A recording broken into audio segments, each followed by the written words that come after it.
Next देखो, regional imbalance क्या होता है ना। रीजनल इम्बैलेंस ये है, क्या होता है इसका मतलब। रीजनल इम्बैलेंस का मतलब, रीजनल इम्बैलेंस का मतलब होता है, देखो ये मान लो एक एरिया है, इसमें दो रीजन लेते हैं अपन, ठीक है ना, दो रीजन।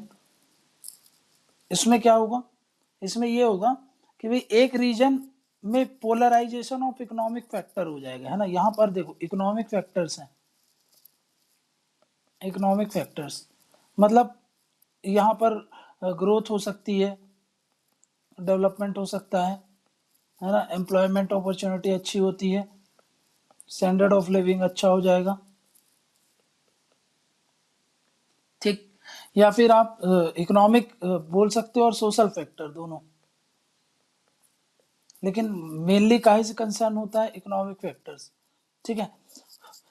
अब क्या हो, इनका पोलराइजेशन हो जाए। पोलराइजेशन मतलब ये सब कुछ आपको एक जगह में दिख जाए, एक रीजन में, और दूसरी रीजन में ये डेप्रीवेशन हो। एक जगह क्या हो, पोलराइजेशन हो जाए। पोलराइजेशन मतलब इकट्ठा होकर के यहाँ पर आपको ये सारी जो अच्छी अच्छी एक्टिविटीज है सब देखने को मिलेगी, और दूसरी जगह डेप्रीवेशन हो जाएगा, है ना, डेप्रीवेशन हो जाए। तो इसको हम क्या बोल देंगे, रीजनल इम्बैलेंस या फिर रीजनल डिस्पैरिटीज, रीजनल डिस्पैरिटीज। मतलब अगर मैं पूछूं कि रीजनल इम्बैलेंस का मतलब क्या होता है, तो रीजनल इम्बैलेंस का मतलब होता है डिस्पैरिटी। डिस्पैरिटी काहे में, socio economic development of two region, समझ में गया ना। तो रीजनल बैलेंस क्या है, रीजनल बैलेंस इसको लिख लो, रीजनल बैलेंस की डेफिनेशन क्या होगी, ये एक तरीके का क्या होता है, it is the regional disparity, है ना, काहे में, in economic, economic development and social development of two reasons. काहे के कारण, ड्यू टू, पहला पोलराइजेशन ऑफ, ये सोशियो और ये दोनों फैक्टर जो लिखा है यहाँ पे, सोशल एंड इकोनॉमिक फैक्टर, और मेन मेन क्या है, मेन इकोनॉमिक फैक्टर, सोशल लिखो या ना लिखो, इकोनॉमिक फैक्टर्स ये जो मैंने बताया इनका पोलराइजेशन के कारण।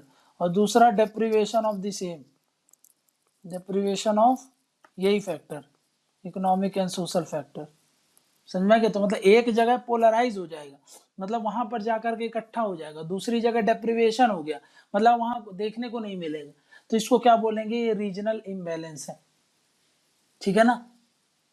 मतलब यहाँ पर डिफरेंसेस होंगे पर कैपिटा इनकम को लेकर के, लिटरेसी को लेकर के, हेल्थ एंड एजुकेशन सर्विसेज को लेकर के, है ना, लेवल ऑफ इंडस्ट्रियलाइजेशन को लेकर के, ठीक है। इन दोनों रीजन में डिफरेंसेस कैसे आपको समझ में आएंगे, तो आप क्या बोलोगे, यहाँ पे डिफरेंसेस कैसे दिखेंगे, डिफरेंसेस विथ रेस्पेक्ट टू, तो पहला आप बोलोगे पर कैपिटा इनकम, है ना, पर कैपिटा इनकम। दूसरा आप बताओगे लिटरेसी रेट, लिटरेसी रेट कहीं में जाएगा, सोशल फैक्टर याद करो, है ना, health education, health and education social factor में जा रहा है, ठीक है। फिर लेवल ऑफ इंडस्ट्रियलाइजेशन,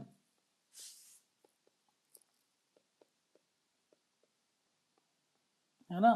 तो ये क्या है भी, ये आपका रीजनल इम्बैलेंस कहलाएगा अगर ये सब चीज में आपको डिफरेंस देखने को मिलता है तो, समझ में गया ना। अगर हम टेक्निकल डेफिनेशन की बात करें तो देखो, वेट, तीन चीज लेते हैं अपन, क्या, जिसको बोलते हैं वेट ऑफ इनकम। ये सब आपको वैसे भी नहीं याद रहेगा, बहुत ज़्यादा टेक्निकल हो जाएगा, पर फिर भी एक टेक्निकल डेफिनेशन देख लो, है ना। ऐसी कंडीशन जहां पर वेट ऑफ इनकम, आउटपुट और नेचुरल रिसोर्सेस,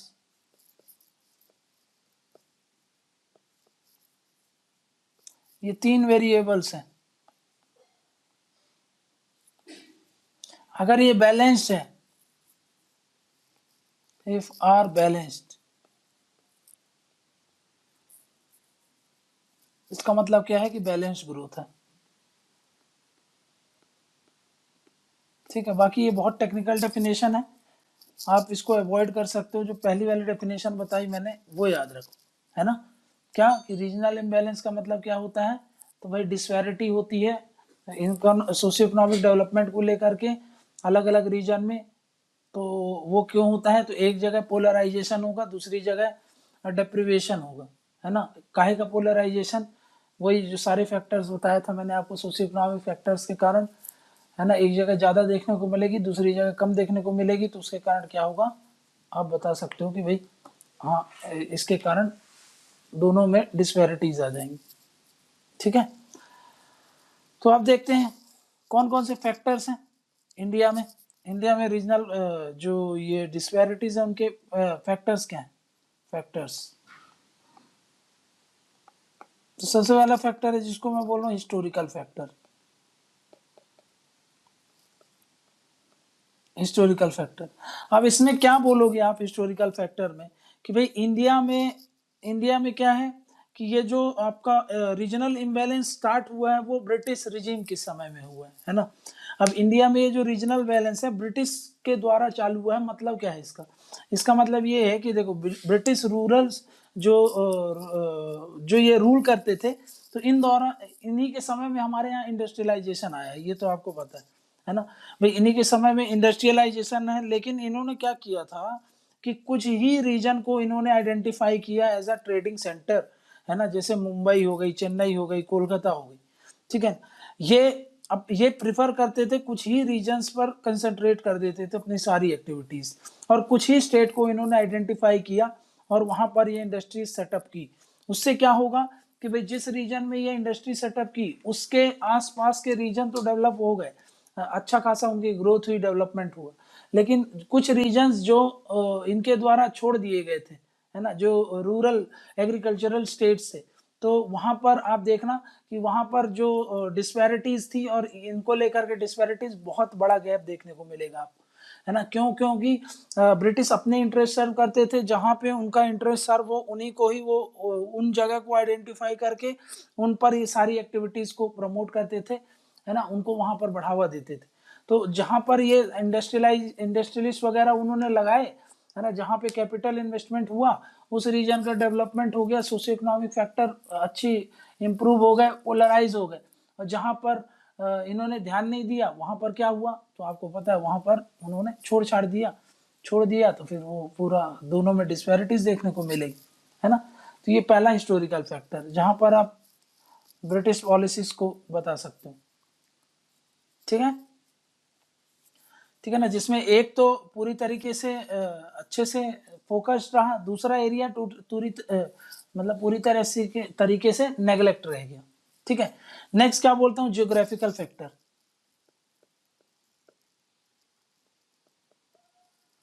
जियोग्राफिकल फैक्टर, ये कैसे आपको जियोग्राफिकल फैक्टर कैसे रीजनल इम्बैलेंस को बढ़ावा देते हैं। देखो, जैसे नॉर्थ ईस्ट लो, ज्योग्राफिकल फैक्टर्स बहुत बड़ा रोल प्ले करता है किसी भी एरिया के डेवलपमेंट में, है ना। किसी भी उस एरिया की जो इकोनॉमी होगी वो डेवलप होगी कि नहीं होगी, समझा गया। अगर डिफिकल्ट टेरेन है, जैसे कि हिल्स हैं, रिवर्स हैं, डेंस फॉरेस्ट है ना, तो उसके कारण क्या होगा, एडमिनिस्ट्रेशन चलाना, मतलब जो कॉस्ट ऑफ एडमिनिस्ट्रेशन होगा, कॉस्ट ऑफ डेवलपमेंट प्रोजेक्ट्स होंगे, है ना, और इसके साथ साथ जो रिसोर्स का मोबिलाइजेशन करा जाएगा वो सब डिफिकल्ट हो जाएगा कि नहीं होगा, है ना। जैसे कि मैं एग्जांपल देता हूँ, हिमालयन स्टेट्स, हिमाचल प्रदेश ले दो, कश्मीर ले लो, है ना, हिली एरियाज जो आपके अरुणाचल प्रदेश के हैं, नॉर्थ ईस्ट में जो जितने भी जानते हो आप, तो वहां पर इनएक्सेसिबिलिटी है कि नहीं है ना, वहां पर डिफिकल्ट टेरेन है कि नहीं है। नॉर्मल प्लेन एरियाज में इंफ्रास्ट्रक्चर आप बेटर तरीके से खर्च कर सकते हो, कनेक्टिविटी अच्छे से इंप्रूव कर सकते हो, इन्वेस्टमेंट उसके कारण आप ज्यादा कर सकते हो। लेकिन जब एडवर्स क्लाइमेट फैक्टर हो जाते हैं, है ना, एडवर्स जो टेरेन हो जाते हैं, जो जहां पर डिफिकल्ट हो जाता है भाई ये सब चीजें करना, है ना, ट्रांसपोर्ट नहीं हो पाएगा, कम्युनिकेशन नहीं होगा, ठीक है ना, तो इसके कारण क्या होगा कि भाई वहां पर हिली एरियाज है तो एग्रीकल्चरल प्रोडक्टिविटी भी नहीं रहेगी, उसके साथ साथ हिली एरिया है तो बेटर कम्युनिकेशन नहीं होगा, ट्रांसपोर्ट नहीं होगा, तो इंडस्ट्रियलाइजेशन भी नहीं होगा। तो भाई अब बताओ यहाँ पर डेवलपमेंट नहीं हो पाएगा ना अच्छे से, तो ये रिलेटिवली डिप्राइव्ड रीजन रहेगा। वहीं पर प्लेन एरियाज जो होते हैं, प्लेन एरियाज में हाई पॉपुलेशन डेंसिटी होती है क्योंकि हाई एग्रीकल्चरल प्रोडक्टिविटी होती है, इसके कारण हाई इंडस्ट्रियलाइजेशन होता है और इसके साथ साथ बेटर ट्रांसपोर्ट कम्युनिकेशन की फैसिलिटीज होती है। जब ये सब आपको देखने को मिलेगी तो भाई यहाँ पर पोलराइजेशन होगा कि नहीं, सोशियो इकोनॉमिक डेवलपमेंट होगा कि नहीं? हाँ बिल्कुल होगा। ठीक है, तो ये सेकेंड फैक्टर मैंने आपको बता दिया। ठीक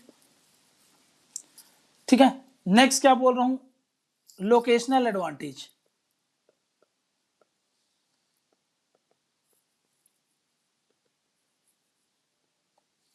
देखो कुछ रीजन्स होते हैं जिनकी स्ट्रेटेजिक लोकेशन बहुत अच्छी होती है ना, जो डेवलपमेंट पॉइंट ऑफ व्यू से बहुत आइडियल हो जाते हैं किसी भी मान लो कोई भी इंडस्ट्रीज के लिए, है ना। भाई एक लोकेशन होता है कि वहां पर अगर जैसे कि मान लो कि आयरन एंड स्टील इंडस्ट्रीज खोलना है, तो उसके लिए वो क्या प्रेफर करेंगे, वो उस रीजन को प्रेफर करते हैं जहां पर आयरन, रॉ मटेरियल, ये सब कोल, आयरन, ठीक है, वाटर, ये सब अच्छे से अवेलेबल हो जाए। तो इसीलिए ये जो लोकेशन ऑफ इंडस्ट्रीज हैं उनके लिए ये जो कई रीजन में वो रॉ मटेरियल जहां पर इजीली अवेलेबल होते हैं वहां पर ये सारी इंडस्ट्रीज जाती हैं, इंडस्ट्रियलाइजेशन वहां पर होगा, वहां पर जब होगा तो आपको पता है polarisation of socio economic development factors, इनका पोलराइजेशन होगा, समझ में गया। वहीं पर कुछ रीजन जिनके पास कुछ भी नहीं है तो वो क्या हो जाएंगे, बैकवर्ड हो जाएंगे, है ना। अब ये लोकेशनल फैक्टर्स के कारण ही यहाँ पर एक तो आप बोल दोगे रॉ मटेरियल का लोकेशन फैक्टर हो गया, जिसके कारण आप ये जो आपके में एक टॉपिक है आपके सिलेबस में जिसको बोलते हैं लोकेशन ऑफ इंडस्ट्रीज वाला, लोकेशन ऑफ इंडस्ट्रीज, है ना, ये सिलेबस में दिया हुआ है। तो ये लोकेशन ऑफ इंडस्ट्रीज जो है वो क्यों कहाँ पे लोकेट होती है, तो उनके लिए कुछ लोकेशनल एडवांटेज ही चाहिए, और उसी रीजन में जब ये इंडस्ट्रियलाइजेशन होगा तो उस रीजन का ग्रोथ एंड डेवलपमेंट होगा, समझ में गया। अब बाकी जो बताया मैंने आपको अदर रीजन होंगे वो डिप्राइव्ड ऑफ हो जाएंगे, ठीक है ना, तो उनके कारण क्या होगा, रीजनल डिस्पैरिटीज आ जाएंगी। थर्ड क्या बोल रहा हूं मैं, थर्ड पॉइंट, चौथा पॉइंट बोल रहा हूं जिसको बोलते हैं inadequacy of economic overheads, inadequacy of economic overhead. ये ऐसी खतरनाक हेडिंग से कुछ नहीं है, इसके अंदर बस साइड में अगर आप लिखना चाहो तो आप ये लिख सकते हो कि भाई इकोनॉमिक फैसिलिटीज, है ना, इकोनॉमिक फैसिलिटीज। अब देखो किसी रीजन में क्या होता है कि इकोनॉमिक फैसिलिटीज अच्छी होती हैं, जैसे जैसे कि बैंकिंग हो गई, इंश्योरेंस हो गई, है ना, इसके साथ साथ कम्युनिकेशन फैसिलिटीज अच्छी होती है, पावर अच्छा होता है, मतलब वहां पर इलेक्ट्रिसिटी वगैरह की कोई दिक्कत नहीं है, टेक्नोलॉजी अच्छी होती है। जब ये सब होती है तो भाई इनके कारण क्या होता है कि कोई भी इंडस्ट्रीज इन रीजन में जब उसको पता है कि कम्युनिकेशन अच्छा है, एनर्जी की सप्लाई है, पावर कट्स नहीं होते हैं, टेक्नोलॉजी है, उधर पे बैंकिंग एंड जो इंश्योरेंस फैसिलिटीज है वो सब हमको इस रीजन में मिल जाएगी, तो भाई वो कोई भी कंपनी फिर बेझिझक उस रीजन में इन्वेस्ट करती है। आप सोचो, आप खुद सोचो, अपना दिमाग लगाओ, आप अगर किसी एरिया को ग्रोथ एंड डेवलपमेंट लेके आना है ना, आप चाहते हो कि मैं उधर एक इंडस्ट्रीज खोलूं। अब इंडस्ट्रीज आप वहां पे खोलोगे क्या, जहां पर लाइट ही नहीं रहती, बिजली ही नहीं रहता, प्रॉपर कम्युनिकेशन नहीं है, टेक्नोलॉजी नहीं है, वहां पर आदमी नहीं खोलता ना। तो कहाँ पे खोलेगा वो, वहां पर जहां पर उसको ये सारी अपॉर्चुनिटीज दिखेंगी वहां पर, तो उस रीजन में वो फर्दर इन्वेस्टमेंट करेंगे तो और ग्रोथ होगा, फिर उस ग्रोथ के कारण और इन्वेस्टमेंट होगा तो और ज्यादा ग्रोथ होगा, डेवलपमेंट होगा। तो ये एक विशेष साइकिल जो थी, जो एक साइकिल थी वो चलती रहेगी, समझ में क्या, ठीक है ना। तो इसके कारण कुछ रीजन को फेवर मिल जाता है, कुछ रीजन में थोड़ा सा उनको डिसएडवांटेज हो जाता है। जैसे नॉर्थ ईस्ट रीजन है ना, हिली रीजन है, यहाँ पर क्या होगा, आपको ये सारी फैसिलिटीज कम देखने को मिलेगी, तो इसलिए यहाँ पर कम इंडस्ट्रीज और कम डेवलपमेंट होता है। रिलेटिवली जो प्लेन स्टेट्स हैं इनमें देखोगे, अगर आप यूपी वाला एरिया देख लो, आप दिल्ली का देख लो, हरियाणा पंजाब देख लो, तो यहाँ पर आपको थोड़ा सा रिलेटिवली अच्छी कंडीशन देखने को मिलेगी, समझा क्या ना। क्यों, क्योंकि जो प्राइवेट सेक्टर का इन्वेस्टमेंट होता है, हाँ गवर्नमेंट सेक्टर कहीं भी जा सकती है ना, क्योंकि वो सोशलिस्ट प्रिंसिपल पर बेस्ड रहती है, लेकिन ये जो मैं प्राइवेट सेक्टर की बोल रहा हूँ, प्राइवेट सेक्टर कहाँ पर अपने आप को कंसंट्रेट करने का कोशिश करते हैं, जहां पर इंफ्रास्ट्रक्चरल फैसिलिटीज प्रॉपर तरीके से हो। यहाँ पर इकोनॉमिक फैसिलिटीज लिख करके इकोनॉमिकल एंड इंफ्रास्ट्रक्चरल फैसिलिटी लिख लेना, ठीक है। ये 4 पॉइंट हो गए। पांचवा पॉइंट क्या है? पांचवा पॉइंट क्या है कि फेलियर ऑफ प्लानिंग मैकेनिज्म। इसके कारण भी आपका रीजनल ये जो रीजनल डिस्पैरिटीज है आते हैं। कैसे? देखो, गवर्नमेंट क्या करती है, आपको मैंने बताया था, याद करो, जब रीजनलिज्म होता है तो उसके कारण क्या होता है कि गवर्नमेंट कुछ रीजन्स को ज्यादा फेवर करती है, कुछ रीजन्स को कम फेवर करती है। क्यों? क्योंकि जो रीजनल पॉलिटिकल पार्टीज होती हैं, जब वो पावर में आती हैं तो अपने रीजन पर ज्यादा फोकस करने को बोलती है ना। तो एक ये रीजन हो गया। दूसरा मैं क्या बोल रहा हूँ आपको, गवर्नमेंट जब प्लान करती है ना, तो उसके लिए जो बजटरी एलोकेशन होता है ना, उनमें कुछ जो लेस डेवलप्ड कंट्री, जो लेस डेवलप्ड स्टेट है, उनको कम शेयर जाता है, और जो थोड़ा सा रिलेटिवली डेवलप्ड स्टेट है उनको मच मोर फेवर किया जाता है ना, उनको बहुत ज्यादा फेवर किया जाता है, उनका एलोकेशन भी ज्यादा होता है। समझा क्या? फर्स्ट 5 ईयर प्लान ले लो आप, फर्स्ट से लेकर के 7th 5 ईयर प्लान ले लो। जैसे एक एग्जांपल देता हूँ, बहुत अच्छा आपको पता होगा ही, ग्रीन रेवोल्यूशन। ग्रीन रेवोल्यूशन जो आया था तो वो कहाँ पे आया था? पंजाब हरियाणा में ही आया था भाई। नॉर्थ और नॉर्थ वेस्ट स्टेट वाले जो है, पंजाब हरियाणा, वेस्टर्न यूपी, इन रीजन्स पर ही आया था। तो जो अपना रिसोर्स एलोकेशन था, कहाँ के लिए था? इस रीजन के लिए था। कुछ रीजन के लिए रिसोर्स एरिया, जो ईस्टर्न इंडिया था, वहां पर जो रिसोर्स एलोकेशन था वो कम था कि नहीं था। और ये ऐसा नहीं होता कि सिर्फ ग्रीन रेवोल्यूशन में, ऐसा बहुत बार देखा जाता है कि बहुत से जो प्रोजेक्ट्स होते हैं गवर्नमेंट के, वो एक रीजन को ज्यादा फेवर करते हैं। आपने देखा होगा कि भाई बहुत सारे प्रोजेक्ट गुजरात में ही क्यों आते हैं, ठीक है ना। ऐसा बोला जाता है कि भाई बहुत सारे हैं जो गुजरात में ही सबसे ज्यादा इंफ्रास्ट्रक्चरल और ये सब एक्टिविटीज होती हैं, ठीक है ना। ये क्या होता है कि कुछ रीजन्स पर ज्यादा एलोकेशन होता है, कुछ रीजन्स पर ज्यादा फोकस होता है गवर्नमेंट का, और वहां पर उसके लिए क्या होता है, वहां पे अगर हम पर कैपिटा जो प्लान है, आउटकम देखें कि भाई पर कैपिटा प्लान आउटले कितना है, आउटकम बोल रहा था आउटले, आउटले मतलब कि भाई कितना एलोकेट किया गया है, उस हिसाब से पर कैपिटा पर्सन, मान लो गुजरात है, गुजरात में पर कैपिटा कितना पैसा लगा रही है सरकार, और मान लो बिहार है, बिहार में पर कैपिटा कितना पैसा लगा रही है सरकार, इसका अगर हम मतलब वो देखें, आउटले देखें, तो इसमें आपको देखने को मिलेगा कि भाई एक रीजन में पर कैपिटा जो आउटले था वो ज्यादा है, दूसरे रीजन में पर कैपिटा आउटले कम है। इसका मतलब क्या है कि कुछ स्टेट्स को, जैसे महाराष्ट्र, गुजरात, मध्य प्रदेश, इनको ज्यादा एलोकेशन देखने को मिला था शुरू के जो पहले 5 ईयर प्लान से, ठीक है ना। वैसे ही जो कुछ रीजन्स है, जैसे कि भाई असम हो गया, उड़ीसा हो गया, यूपी हो गया, राजस्थान हो गया, इन सबको स्मॉलेस्ट एलोकेशन मिला है पर कैपिटा प्लान आउटले की बात करें अब, अगर, है ना, सारे लगभग सारे प्लान में ऐसा ही होता है।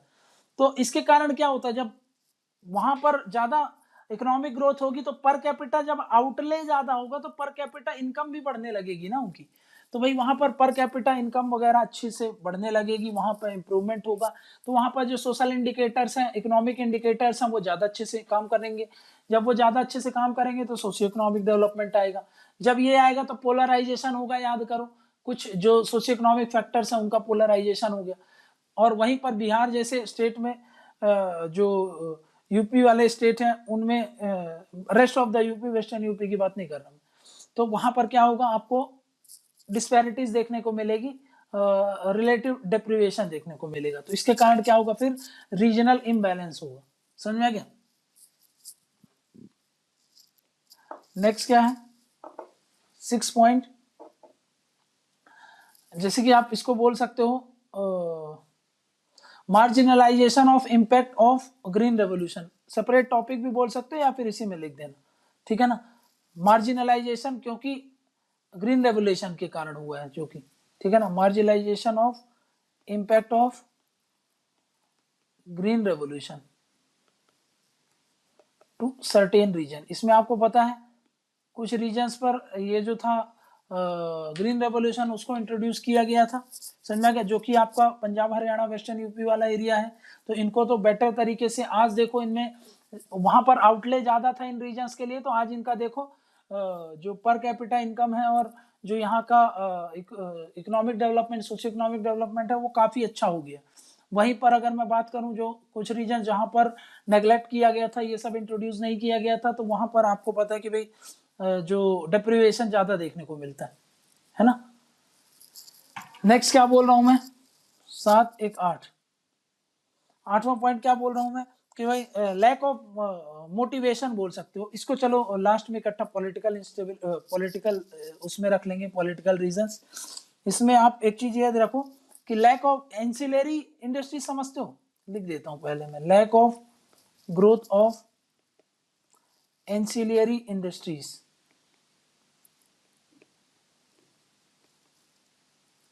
इन बैकवर्ड एरियाज।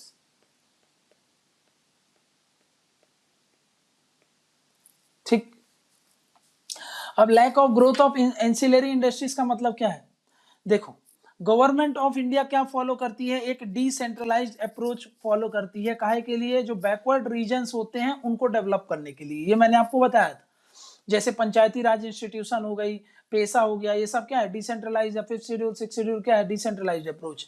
लेकिन ये तो चलो एडमिनिस्ट्रेटिव मैटर पर हो गया। इवन मैं आपको बताया इकोनॉमिक मैटर्स पर भी है ना, वहां पर रीजनल डेवलपमेंट करने के लिए भी गवर्नमेंट क्या करती है, डिसेंट्रलाइज अप्रोच करती है, समझ में क्या। डिसेंट्रलाइज अप्रोच का मतलब क्या होता है कि भाई ज्यादा से ज्यादा लोकल लेवल पर ही उनको पावर दे करके रखें और वो मतलब रीजन लेड डेवलपमेंट कराने की कोशिश करती है, समझ में क्या। उसके कारण क्या होती है, इसी के कारण देखो जो ये भिलाई पावर प्लांट है ना, बहुत सारे राउरकेला पावर प्लांट है, ये सब इंडस्ट्रियल जो पब्लिक सेक्टर इंडस्ट्रियल एंटरप्राइजेस हैं, वो सब वहां पर खोले जाते हैं गवर्नमेंट के थ्रू, ताकि वहां पे उनको ज्यादा से ज्यादा उनका ग्रोथ एंड डेवलपमेंट हो। बट क्या होता है कि आप सिर्फ बहुत सारी जैसे कि मान लो ये एरिया है, ठीक है, ये एक एरिया है और ये एक एरिया है। मैं क्या कर रहा हूँ, एक ऑटोमोबाइल्स की इंडस्ट्रीज खोलना चाहता हूँ, है ना, ऑटोमोबाइल्स। अब एक रीजन ऐसा है यहाँ पर प्रॉपर एक वो है, मतलब प्रॉपर एंसिलरी इंडस्ट्रीज बोलते हैं इनको, एंसिलरी इंडस्ट्रीज। अब इसका मतलब क्या है, देखो अब कार है, तो कार को मैन्युफैक्चरिंग करने के लिए हो सकता है कि भाई टायर चाहिए होंगे, तो ये एक इंडस्ट्रीज है यहाँ पर जो लगी हुई है, वो टायर बनाती है, ठीक है ना। फिर ये एक इंडस्ट्री है जिसको सीट बनाती है, ठीक है, ये एक इंडस्ट्री है जो सीट कवर बनाती है ना, सीट कवर बनाती है। वहीं पर ये एक इंडस्ट्रीज है जो कार पेंट का काम देखती है, ठीक है ना। ये एक इंडस्ट्रीज है जो पैकेजिंग का काम देखती है ना, पैकेजिंग का काम देखती है। तो आप ये एक रीजन है जो पूरा वर्जिन है, यहाँ पर कुछ भी नहीं देखने को मिल रहा है आपको, ठीक है ना, एकदम ऑल कुछ भी नहीं देखने को मिलेगा, नो एंसिलरी इंडस्ट्रीज। तो आप बताओ, ये ऑटोमोबाइल इंडस्ट्रीज को अगर इंडस्ट्रीज लगाना है, सेटअप करना है, तो ये कहाँ पे जाएगा भाई, जाहिर सी बात है ये यहाँ पे जाएगा, क्योंकि इसको ये जो इकोनॉमी ऑफ स्केल में जब ये काम करेगा वो कम हो जाएगा इसके लिए, समझ में आ गया ना। इसको अब मान लो यहाँ पर होता तो इस कंपनी को बाहर से मंगवाना पड़ता है, ये सारी चीज, सीट हो गया, कारपेंट हो गया, सीट कवर हो गया, पैकेजिंग हो गया, टायर हो गया, तो ये सब बाहर से मंगवाना पड़ता, तो इसके लिए महंगा पड़ जाता है ना। तो ये इसलिए जब ये महंगा पड़ जाता तो फिर ये यहाँ पर क्यों डालेगा, ठीक है, वो कहाँ पे जाएगा, ऐसी जहां पर एंसिलरी इंडस्ट्रीज होती हैं। और ये एंसिलरी इंडस्ट्रीज बैकवर्ड रीजन में आपको देखने को नहीं मिलती हैं। ये तो गुजरात वाले एरिया हो गया, तमिलनाडु जैसा रीजन हो गया, महाराष्ट्र जैसा देखना रीजन हो गया, जो शुरू से ही इतना काम कर चुके हैं इस पर, यहाँ पर ऑलरेडी बहुत सारी एंसिलरी इंडस्ट्रीज सेटअप है, तो इसीलिए यहाँ पर फर्दर डेवलपमेंट इंक्रीज होता रहता है। वहीं पर बैकवर्ड रीजन्स की अगर मैं बात करूं तो वहां पर ये सब नहीं होगा, तो ये सारी इंडस्ट्रीज नहीं आती हैं। जब इंडस्ट्रीज नहीं आएंगी तो फिर उस रीजन का ग्रोथ एंड डेवलपमेंट नहीं हो पाएगा। दोनों में क्या देखने को मिलेगा आपको, डिस्पैरिटीज देखने को मिलेगी, समझ में गया ना, क्लियर है। नेक्स्ट क्या बोल रहा हूं मैं, नेक्स्ट पॉइंट देखो,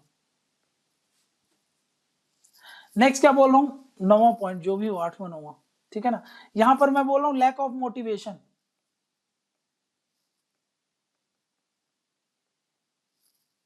on part of backward state, ठीक है ना।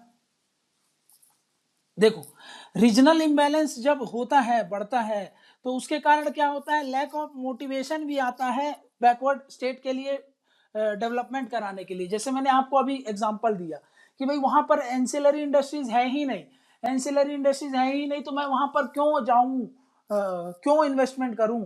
तो ये हो जाता है, समझा गया ना। उनको मोटिवेशन नहीं मिलता कि भाई बैकवर्ड एरियाज में हम क्या करें कि इन्वेस्टमेंट करें, समझा गया। क्योंकि अभी मैंने एग्जांपल दिया ना आपको, एंसिलरी इंडस्ट्रीज है ही नहीं, तो मैं क्यों मोटिवेट होऊंगा भाई वहां पर काम करने के लिए, बैकवर्ड जो इंडस्ट्रियल बैकवर्ड स्टेट हैं वहां पर इन्वेस्ट करने के लिए, है ना। जैसे डेवलप्ड स्टेट हैं, हरियाणा, गुजरात, तमिलनाडु, है ना, ये क्या करते हैं, ये फर्दर जो इंडस्ट्रियल डेवलपमेंट प्रोसेस है उनको बढ़ावा देते हैं, और इसके कारण क्या होता है कि इन्वेस्टमेंट ये ज्यादा से ज्यादा अट्रैक्ट करते हैं। वहीं पर जो बैकवर्ड स्टेट हैं वो क्या करते हैं कि भाई अब उनको पता है कि भाई यहाँ पर इंडस्ट्रीज लाएंगे भी, तो पहले लॉन्ग टर्म प्रोसेस होता है उनके लिए, समझ में आ गया। बहुत लंबा प्लानिंग करना पड़ेगा, जब जाकर के आपको स्टेप मैनर में आपके रीजन की ग्रोथ होगी। बट मैंने आपको क्या बताया कि पॉलिटिकल पार्टीज आती हैं शॉर्ट टर्म के लिए, है ना, वो लॉन्ग टर्म पर्सपेक्टिव इंडिया में नहीं अप्रोच करती हैं। तो वो क्या करती हैं, शॉर्ट टर्म के लिए उनको ये ज्यादा लाभदायक नहीं नजर आता, इसलिए उनका भी इंटरेस्ट नहीं होता, वो भी ज्यादा पॉलिटिकल इंटरेस्ट शो नहीं करते इस रीजन में बढ़ावा देने के लिए। इंस्टेड वो क्या करते हैं, मैनिपुलेट करते हैं, ठीक है, ये जो इंडस्ट्रियल डेवलपमेंट है इसको मैनिपुलेट करते हैं, बस इतना ही होता है। क्योंकि भाई बैकवर्ड रीजन में लॉन्ग टर्म पर्सपेक्टिव चाहिए, लॉन्ग टर्म पर्सपेक्टिव के लिए पॉलिटिकल पार्टी ज्यादा सोचती नहीं, समझना क्या, तो पॉलिटिकल एंगल आ जाएगा इसमें, ठीक है। नेक्स्ट क्या बोल रहा हूँ, नेक्स्ट पॉइंट, सबसे इंपॉर्टेंट पॉइंट है भाई ये political instability,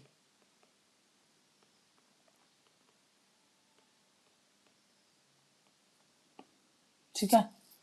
political instability, political instability का मतलब क्या है कि भाई उस रीजन में पॉलिटिकल इंस्टेबिलिटी है, तो इस कारण क्या होता है, उस रीजन में कोई भी ग्रोथ एंड डेवलपमेंट नहीं हो पाती। ऐसा क्या होता है पॉलिटिकल इंस्टेबिलिटी का मतलब, जैसे कि इंसर्जेंसी चलती है जहां पर, है ना, इंसर्जेंसी हो गया, ठीक है।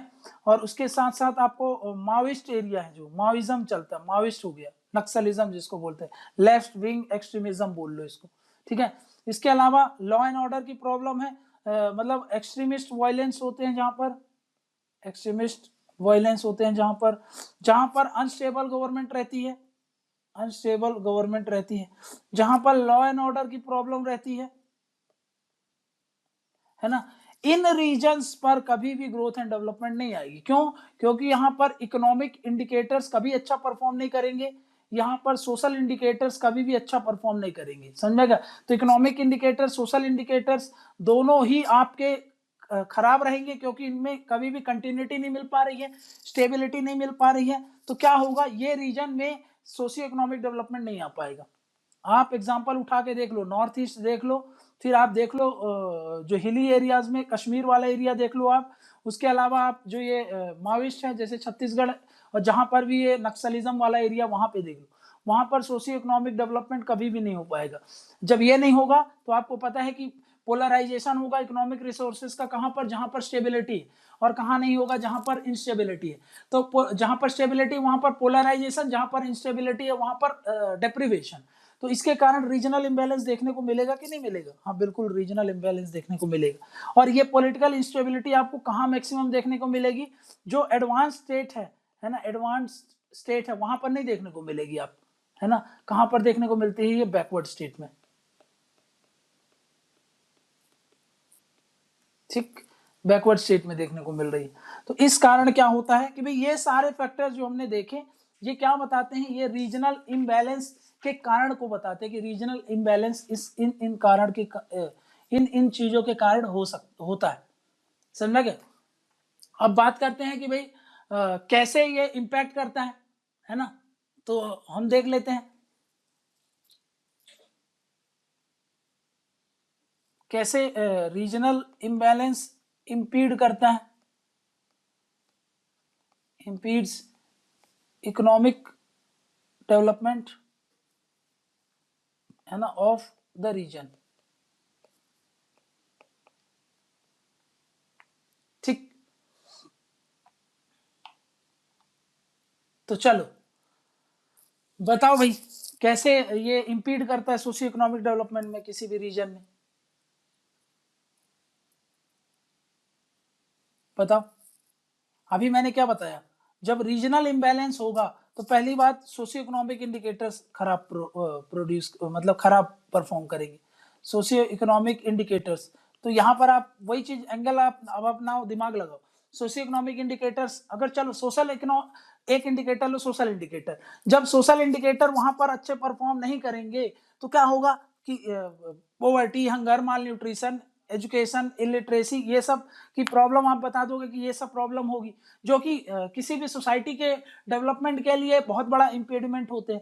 वहीं पर इकोनॉमिक इंडिकेटर्स में बताओगे कि भाई वहां पर इंडस्ट्रीज नहीं आएंगी, वहां पर विशियस साइकिल चलने लगेगा, फर्दर रिलेटिव डिप्रीवेशन होगा और भी प्रॉब्लम आने लगेगी, समझ में। तो उस रीजन में एग्जांपल लेकर के बता देना आप, तो उस रीजन में आप ये सारे पॉइंट्स बता दोगे कि भाई ऐसे रीजनल डिस्पैरिटीज को बढ़ावा मिलता है, समझ में। अगर ग्रोथ कैसी हो जाएगी, ग्रोथ अनसस्टेनेबल हो जाएगी, है ना। जो डिप्रेस्ड रूरल एग्रीकल्चरल रीजन होते हैं उनमें क्या देखने को मिलेगा आपको, पॉवर्टी, अनएम्प्लॉयमेंट, लो परचेजिंग पावर होगा। इसके कारण क्या होगा, डिमांड इकोनॉमी में क्या होगी, डिमांड नहीं आएगी, डिमांड नहीं आएगी इकोनॉमी में तो भाई इकोनॉमिक ग्रोथ भी नहीं होगी। सोचो मैं क्या बोल रहा हूं कि भाई अगर ग्रोथ अनसस्टेनेबल रहेगी तो उसके कारण मैंने आपको क्या बताया कि जो ये बैकवर्ड रीजन होंगे, पॉवर्टी, हंगर, माल न्यूट्रिशन, ये सब चीजें की दिक्कत होगी, प्लस इनकी परचेजिंग पावर कम होगी। परचेजिंग पावर कम होने का मतलब होता है कि भाई इनको जीन्स वगैरह में कोई इंटरेस्ट नहीं रहेगा, समझ में आ गया, कि अच्छे अच्छे कपड़ों में कोई इंटरेस्ट नहीं रहेगा। क्यों? क्योंकि परचेजिंग पावर इन्हें खरीद ही नहीं पाएंगे।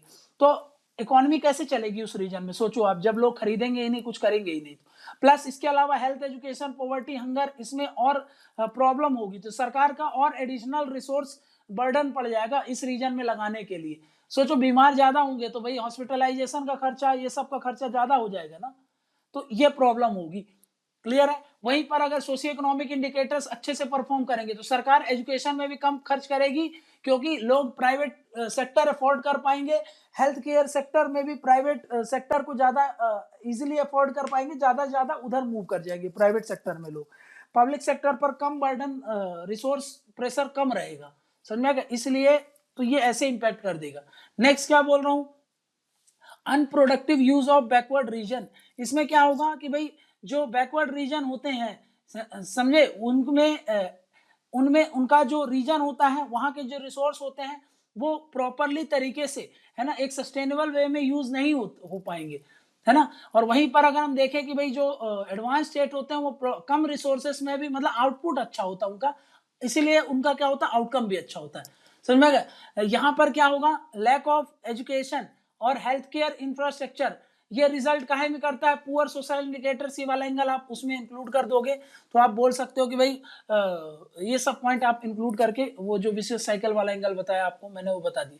फिर concentration of industries in urban areas वाला बता दोगे एंगल, और वहां से जो विशेष साइकिल मैंने आपको बताई थी कि जब एंसिलरी इंडस्ट्रीज वहां पर डेवलपमेंट होगा, एंसिलरी इंडस्ट्रीज पर डेवलपमेंट होगा तो उसके कारण फर्दर डेवलपमेंट आएगा, तो उनका तो फर्दर ग्रोथ होगा, कंपिटिटिवनेस बढ़ेगी, समझ में आएगा, पर कैपिटा इनकम बढ़ेगा, सोशल इंडिकेटर्स बढ़ेगा, समझ में आएगा। और उसके कारण क्या होगा, डिमांड बढ़ेगी, इकोनॉमिक डिमांड बढ़ेगी तो क्या होगा, ज्यादा सप्लाई होगा, सप्लाई ज्यादा होगा तो उस रीजन का फर्दर डेवलपमेंट होगा। वहीं पर कंसंट्रेशन ऑफ इन्वेस्टमेंट, जब मैं बोलूं आपको इस रीजन में नहीं रहेगा, बैकवर्ड रीजन में तो डिमांड वाला एंगल आप बता दोगे और वो सब चीजें आपको पता है, ठीक है ना।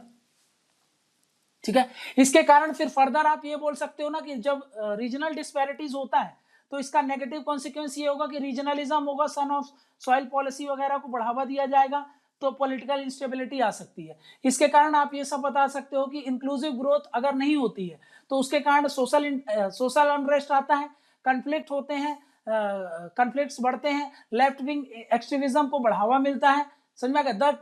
इसीलिए क्या होता है, गवर्नमेंट को इन सब चीजों पर ध्यान देना पड़ेगा। गवर्नमेंट के जो रिसोर्सेस होते हैं उनको इक्वल एलोकेट करके इस रीजन का फर्दर डेवलपमेंट हो। बैकवर्ड रीजन का जो रीजनल डिस्पैरिटीज है, रीजनल इंबैलेंस है, ये ज्यादा गैप नहीं होना चाहिए, इनको ध्यान देने की जरूरत है सरकार को, समझा क्या ना। मैंने बताया ना ग्रोथ ऑफ रीजनलिज्म होगा, क्यों, क्योंकि अभी आपको मैंने बताया था example, growing dissent against labours, ये बढ़ता जा रहा है इंडिया में, समझा क्या। जब ये दूसरे स्टेट में जाते हैं, जैसे गुजरात का इश्यूज मैंने आपको बताया, है ना, माइग्रेशन बढ़ता है, माइग्रेशन भी बढ़ता है, रीजनलिज्म भी बढ़ता है, सोशल अनरेस्ट होता है, ये सब नेगेटिव कॉन्सिक्वेंस हो रहे हैं। तो सरकार को इन सब चीजों पर ध्यान देना चाहिए। और आप बता सकते हो कि भाई सरकार को कुछ आगे कुछ इनको लेकर के अच्छा स्टेप लेना चाहिए, रीजनल इम्बैलेंस को कम करने का कोशिश करना चाहिए। समझ में? क्योंकि इसके कारण क्या होगा, आप बहुत सारी चीजों को टारगेट कर सकते हो। रीजनल इम्बैलेंस हो रहा है, रीजनलिज्म हो रहा है, सोशल इंटरेस्ट हो रहा है, आप जो सोशल जस्टिस होता है उसकी तरफ आप बढ़ोगे जब ये सब चीजें अचीव करोगे, तो इन सब चीजों के लिए काम करोगे। तो जब मैं वो बोल रहा हूँ कि भाई इसमें हेल्थ, एजुकेशन, इन सब में भी परफॉर्मेंस अच्छा होगा, तो भी सरकार के लिए एडिशनल जो रिसोर्स एलोकेशन करना पड़ता है वो भी नहीं करना पड़ेगा, एडिशनल बर्डन जो था वो भी नहीं करना पड़ेगा।